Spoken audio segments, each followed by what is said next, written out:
জনগণ যখন ঘুমিয়ে গেছে তখন তেলের দাম বাড়ানো হচ্ছে, তড়িঘড়ি করে পাশ কাটিয়ে কাজ করেছে। এটা আমরা মনে করি জনগণের সাথে একটা প্রতারণা। এদেশের মানুষ এত রক্ত এত জীবন দেওয়ার পরে যা প্রত্যাশা করেছিল, সেই প্রত্যাশার বিপরীতে এখন দেশ।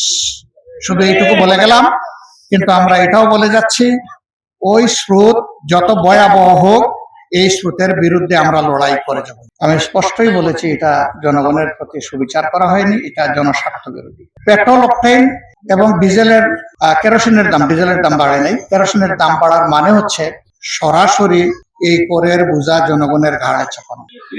কারণ মালিকরা যারা ব্যবসা করে, তারা কি বাড়তি পয়সা তাদের পকেট থেকে দেবে?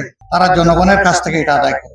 জনগণ সবাই গাড়ি চালায় না এবং সবাই ইন্ডাস্ট্রির মালিক না, কিন্তু জনগণ সবাই জিনিসপত্র কিনে খায়। ওই গাড়ি চালক যারা, তাদের গাড়ির যখন পরিবহন ব্যয় বেড়ে যাবে, তখন জিনিসপত্রের দাম অটোমেটিক্যালি বাড়বে।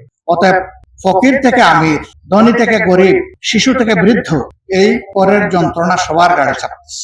একটু দরদ নিয়ে চিন্তা করার দরকার ছিল। এই কেবল গত মাসে 8 থেকে 12% বাড়ানো হয়েছে দাম, আবার এক মাসের ব্যবধানে আবার এসে প্রায় 5 টাকা করে 3টা আইটেমে দাম বাড়ানো। এটি আসলেই জনগণের উপর একটা জুলুম। আর তা যদি করতেই হয়, এই সামনে বাজেট অধিবেশন ছিল, সেখানে আমরা খোলামেলা কথা বলতে পারতাম, সমস্যাগুলা নিয়ে আমরা কিভাবে ওয়ার্কআউট করা যায় সেটা চিন্তা করতাম। এবং বিগত অধিবেশনে একটা কমিটি গঠন করা হয়েছে জ্বালানি ক্রাইসিস মোকাবেলার জন্য, সেই কমিটিতেও বিষয়টা আলোচনা করা যেত। তার কিছুই সরকার না করে তড়িঘড়ি করে পাশ কাটিয়ে কাজ করেছে। এটা আমরা মনে করি জনগণের সাথে একটা প্রতারণা।